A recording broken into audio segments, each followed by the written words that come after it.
तो देखिए अब आप लोग पढ़ेंगे संधारित्र, ठीक है ना। जैसा कि धारिता क्या होती है कि कोई भी चालक होता है, उस चालक में हम कितना आवेश दे सकते हैं।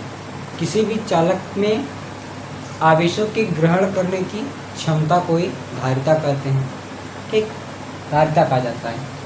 तो अब जैसे क्या किया जा रहा है कि कुछ आवेश हम दे रहे हैं, मान लें क्यू आवेश दिया जा रहा है। क्यू आवेश देने से कोई चालक है वो पूरी तरह आवेशित हो जाता है, वो फुल हो जाता है, अब उससे ज़्यादा आवेशित नहीं हो सकता है। फिर भी हम उसको आवेशित करना चाहते हैं और आवेश देना चाहते हैं, तो ऐसा करने के लिए क्या करना होगा हमें, या तो उसके समीप कोई अचालक पदार्थ ला करके रखा जाए। चालक पदार्थ रहे अनावेशित रहे, अनावेशित चालक पदार्थ ला करके रख दिया जाए, जिससे क्या होगा, आवेशन की क्रिया से उस पर आवेश उस पहले चालक से दूसरे चालक पर प्रवेश करेंगे, जिससे हम अत्यधिक यानी और आवेश दे सकते हैं। और दूसरा तरीका क्या है कि या तो फिर उस चालक की आकृति अथवा आकार को बढ़ाया जाए। जो चालक है अगर हम उसके आकार को बढ़ा दें तो ज़्यादा आवेश संग्रह करना संभव है, ठीक है। लेकिन ऐसा न करने से, मान लें चालक हमारा इनफ है, उससे ज़्यादा वो बड़ा नहीं हो सकता, तो फिर हम कैसे आवेश देंगे। इस सिद्धांत के लिए क्या किया गया, संधारित्र बनाया गया, ठीक है।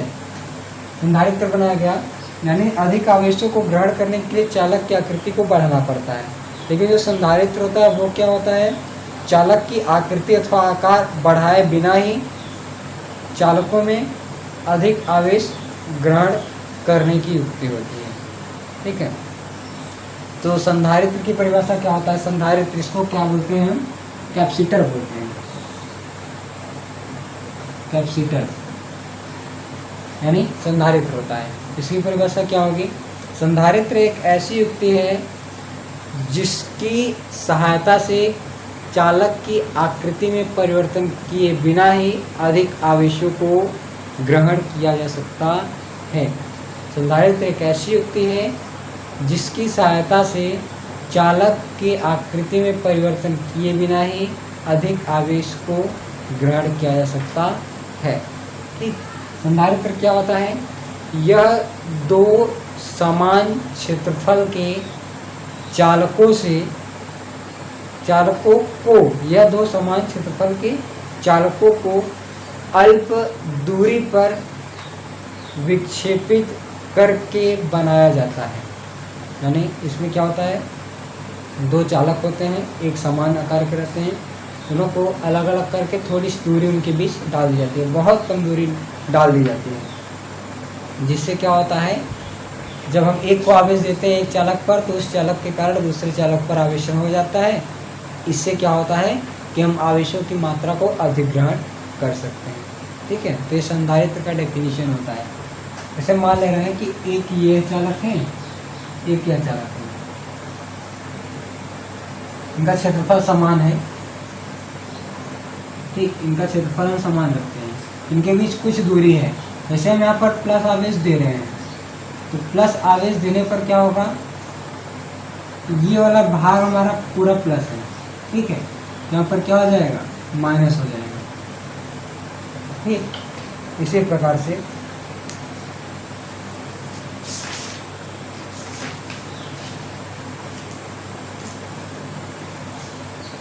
जैसे हम इसको क्या कर रहे हैं, प्लस आवेश दे रहे हैं तो ये क्या हो जाएगा, माइनस आवेश हो जाएगा। इस प्रकार से आवेशन की क्रिया से। और संधारित्र क्या होता है, मान ले रहे हैं कि दो चालक हैं जो कि दो पत्तियों के समान रखे गए हैं। इस प्रकार से दो पत्ती ले रहे हैं ना, अब इन दो पत्तियों को हम एडजस्ट करते हैं। कैसे एडजस्ट करते हैं,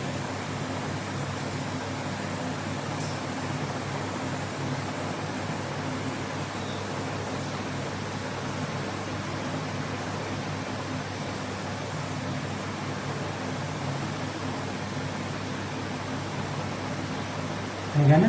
इस प्रकार से दोनों पत्तियों को क्या किया गया, रख दिया गया है। और इन दोनों पत्तियों के बीच में थोड़ा सा गैप भी है।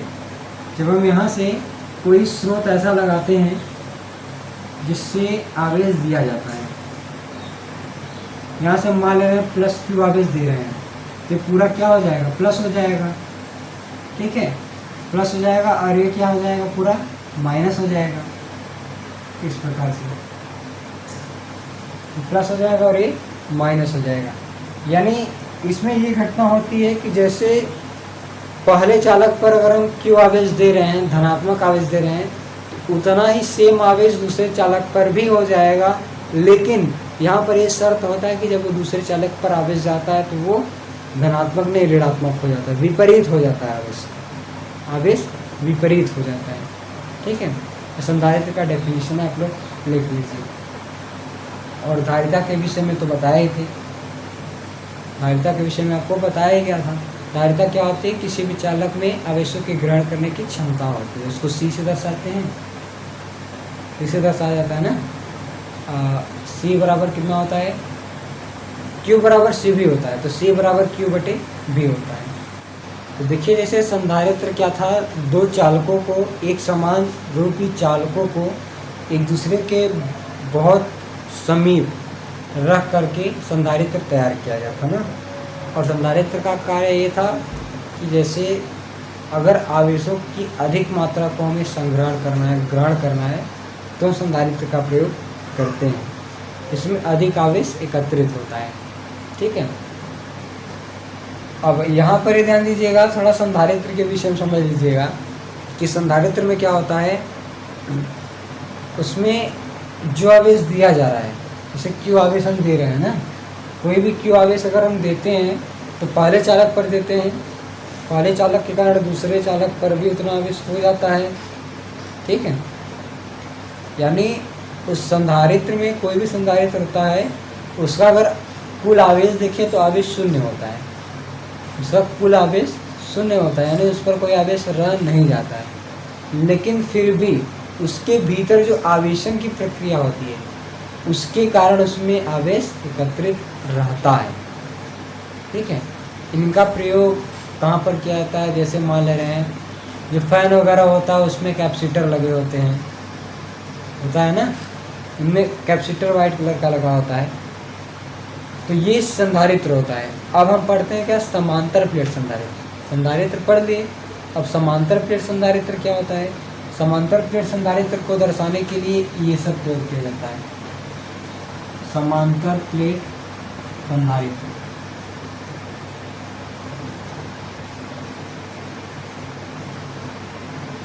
ठीक है, इसको दर्शाने के लिए इस चिन्ह का प्रयोग किया जाता है। इस चिन्ह का प्रयोग हम करते हैं। यह होता कैसा है, एक प्लेट यहाँ पर है और दूसरा प्लेट यहाँ पर है।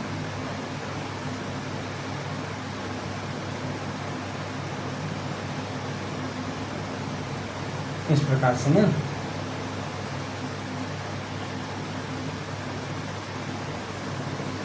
ये हो गया, यानी दो प्लेट रखे गए हैं जिनका क्षेत्रफल क्या है, एक समान है। क्षेत्रफल इनका एक समान है और इनकी लंबाई भी एक समान है। अगर हम यहाँ पर प्लस क्यू आवेश देंगे तो पूरा प्लस हो जाएगा, यानी ये प्लेट पूरी तरह धनावेशित हो जाएगा और ये प्लेट पूरी तरह ऋणावेशित हो जाएगा। इस प्रकार से ये क्या है, हमारा समांतर प्लेट संधारित्र है। तो इसकी परिभाषा क्या होती है वो लिखिएगा। समांतर प्लेट संधारित्र दो बड़े समांतर प्लेटों को एक दूसरे के करीब पृथक्कृत करके बनाया जाता है। एक दूसरे के करीब पृथक्कृत करके, यानी एक दूसरे के करीब रख कर पृथक्कृत करके बनाया जाता है। ठीक है, इस प्रकार से। अब इसके पृथक्करण में क्या करते हैं, कोई परावैद्युत पदार्थ डाल देते हैं, कोई परावैद्युत पदार्थ डाल देते हैं। अब अगर हम सबसे पहले ध्यान देते हैं कि समांतर प्लेट संधारित्र हमने बनाया, ये एक प्लेट हो गया, ये दूसरा प्लेट हो गया, इनके बीच कुछ दूरी है, ठीक है, हमने एक बड़ा एक छोटा बनाया है, लेकिन आप लोग सेम साइज का बनाइएगा। तो इस पर क्या किया जा रहा है, क्यू आवेश दिया जा रहा है जो कि धनावेश। तो इस पर क्या हो जाएगा, इसका सेम नेगेटिव हो जाएगा, उल्टा हो जाएगा। ठीक है, अब ऐसे में इसके बीच की दूरी कितना है, मान ले रहे हैं डी है। ये हमारा क्या हो जाएगा, वैद्युत क्षेत्र हो जाएगा, वैद्युत क्षेत्र हो जाएगा ना। इनके बीच की दूरी डी हो जाएगा। यहाँ पर क्यू आवेश है, यहाँ पर भी क्यू आवेश है। इन सबका क्षेत्रफल कितना है, ए है, और डी दूरी पर रखे गए हैं। ठीक है, तो ऐसे में अब क्या करते हैं, समांतर प्लेट संधारित्र में तीनों राशियों यानी क्षेत्रफल में, आवेश में, विद्युत क्षेत्र में, विभव में और धारिता में, इन सब में क्या रिलेशन होता है वो आपको हम बताते हैं। तो संबंध ज्ञात करने के लिए आपको ये याद होगा कि हमने बताया था ना, अनंत लंबाई का जो समतल चादर होता है उसके लिए विद्युत क्षेत्र कितना प्राप्त हुआ था, E बराबर सिग्मा अपॉन 2 एप्सिलॉन नॉट, यही प्राप्त हुआ था ना। ठीक है, उसके लिए सिग्मा अपॉन 2 एप्सिलॉन नॉट यही विद्युत क्षेत्र प्राप्त हुआ था। तो उसी प्रकार से इसमें भी, इन प्रत्येक में भी यही विद्युत क्षेत्र होगा। अब हम क्या करते हैं, फिगर आप लोग बना लीजिएगा। इसको हम मानते हैं आउटर रीजन 1।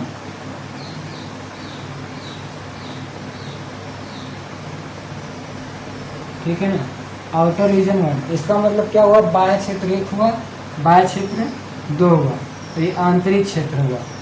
ये बाह्य क्षेत्र है, ये भी बाह्य क्षेत्र है, ये आंतरिक क्षेत्र है। ठीक है ना, इस प्रकार से बना लिए।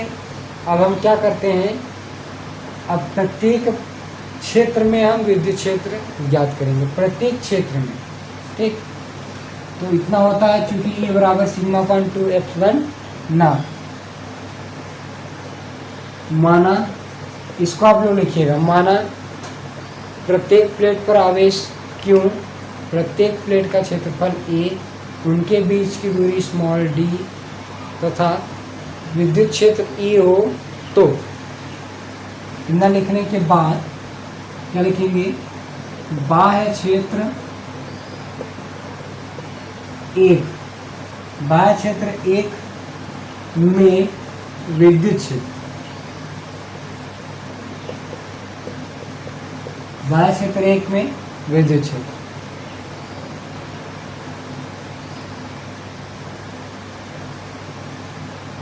बाह्य क्षेत्र 1 में, यहाँ पर विद्युत लिखा है, अगर नहीं दिखाई देगा तो मैं बोल दे रहा हूँ, विद्युत क्षेत्र।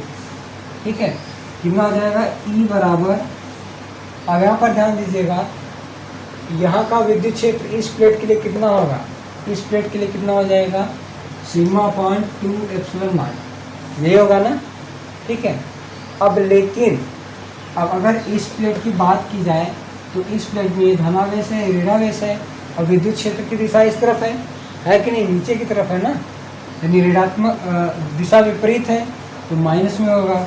और यहाँ का विद्युत क्षेत्र कितना हो जाएगा, सिग्मा अपॉन 2 एप्सिलॉन नॉट, यानी ऊपर के लिए इसका प्रभाव कम रहेगा, इसका ज़्यादा रहेगा, और अगर दोनों का प्रभाव देखेंगे तो एक दूसरे से घट जाएगा, क्योंकि विद्युत क्षेत्र विपरीत दिशा में है। यानी बाह्य क्षेत्र 1 में विद्युत क्षेत्र कितना हुआ, 0 प्राप्त हुआ। इसी प्रकार से बाह्य क्षेत्र 2 में विद्युत क्षेत्र, एक बाह्य क्षेत्र 2 में जब हम विद्युत क्षेत्र ज्ञात करेंगे तो कितना हो जाएगा, E बराबर, यहाँ पर इसके लिए कितना हो जाएगा, सिग्मा अपॉन 2 एप्सिलॉन नॉट। ठीक, और फिर उसके बाद क्या हो जाएगा, इसके लिए ज्ञात कर रहे हैं ना, ध्यान दीजिएगा, ऐसे आप समझिएगा, सिग्मा बराबर कितना होता है, Q अपॉन A होता है। प्लस वाले के लिए प्लस Q अपॉन A हुआ, और माइनस वाले के लिए माइनस Q अपॉन A हुआ। दोनों को जोड़ दिए, दोनों के कारण जो विद्युत क्षेत्र ज्ञात हुआ इतना था। अब इसमें क्या होगा, इसके लिए भी वही सेम होगा। इसके लिए पहले के लिए क्या रखेंगे, माइनस, और दूसरे के लिए क्या रखेंगे, प्लस। तो हम इसको प्लस रख दे रहे हैं, फिर इसके बाद माइनस रख देते हैं। इसके लिए क्या हो जाएगा, यानी प्लस वाले को पहले रखिए और माइनस वाले को बाद में। सिग्मा अपॉन 2 एप्सिलॉन नॉट, यहाँ पर भी विद्युत क्षेत्र कितना प्राप्त हुआ, 0। कैसे प्राप्त हुआ, क्योंकि सिग्मा बराबर कितना होता है, Q अपॉन A होता है, ठीक। तो प्लस वाले के लिए प्लस और माइनस वाले के लिए माइनस, ठीक है ना। अगर यहाँ पर हमें विद्युत क्षेत्र ज्ञात करना है तो दोनों का विद्युत क्षेत्र जोड़ेंगे, यहाँ पर ज्ञात करना है तो दोनों का जोड़ेंगे, लेकिन यहाँ पर ज्ञात करना रहेगा तो घटाएंगे। क्यों घटाएंगे? क्योंकि बीच में ज्ञात कर रहे हैं ना, तो इस प्लस वाले से माइनस वाले का विद्युत क्षेत्र हम घटा देंगे। इतना हो गया। तथा आंतरिक क्षेत्र में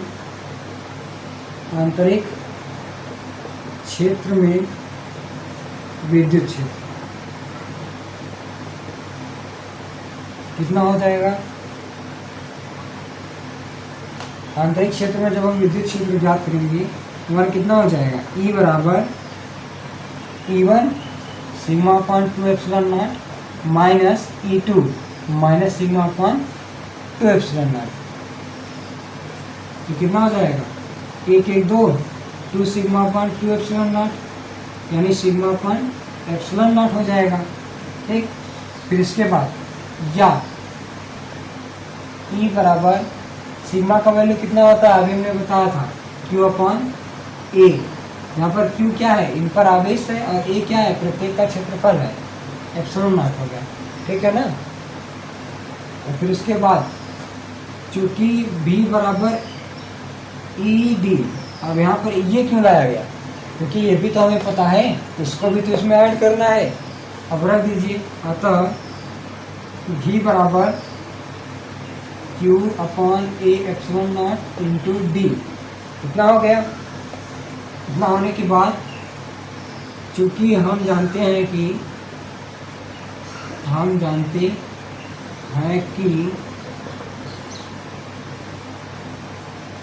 C बराबर Q बटे V होता है, यही होता है ना, अभी आप लोगों को बताए थे।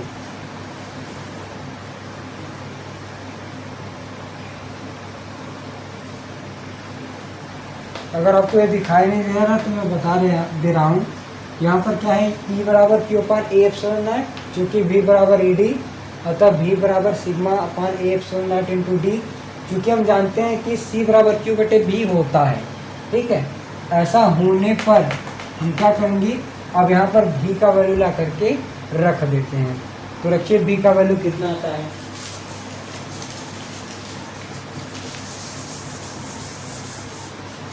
फिगर आप लोग बना लीजिएगा। V का वैल्यू रखेंगे कितना आएगा? C बराबर Q बटे V। V का वैल्यू है C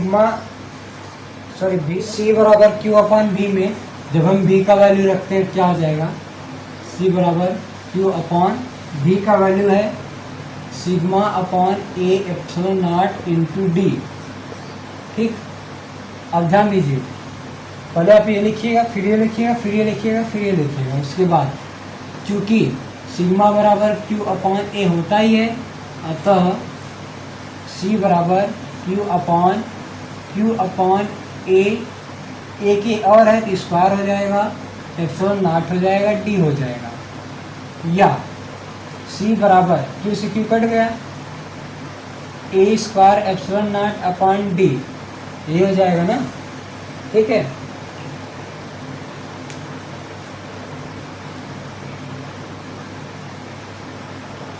यहाँ पर ध्यान दीजिएगा, थोड़ा सा मिस्टेक हुआ है, जो कि यहाँ पर ठीक ना, Q की जगह पर सिग्मा की जगह पर Q रहेगा, क्योंकि हमने पहले कर दिया है ना Q। हमने Q बोला लेकिन लिखा सिग्मा है, Q ही रहेगा। तो C बराबर Q बटे V में जैसे हम रखेंगे तो Q से Q क्या हो जाएगा? हमारा कैंसिल हो जाएगा। Q से Q कैंसिल, कितना हो जाएगा? A epsilon not upon D, यानी C बराबर A epsilon not upon D होता है। यही धारिता होता है। किसी भी समांतर प्लेट संधारित्र की धारिता ज्ञात करने के लिए उसका क्षेत्रफल ज्ञात होना चाहिए, निर्वात की विद्युतशीलता ज्ञात होनी चाहिए और उनके बीच की दूरी ज्ञात होनी चाहिए, ठीक है। या फिर दूरी ज्ञात करने के लिए तीनों ज्ञात होना चाहिए, यानी इन चार राशियों में से एक ज्ञात करना रहेगा तो बाकी तीन ज्ञात होनी चाहिए, ठीक है। आप इसको पूरा नोट कर लीजिएगा। अगर नहीं समझ में आएगा तो आप लोग इसको प्रीवियस करके 2 बार 3 बार देख लीजिएगा, कोई बहुत बड़ी वीडियो नहीं है, छोटी सी वीडियो आप अगर 2-3 बार देख लोगे तो एकदम क्लियर हो जाएगा। ओके,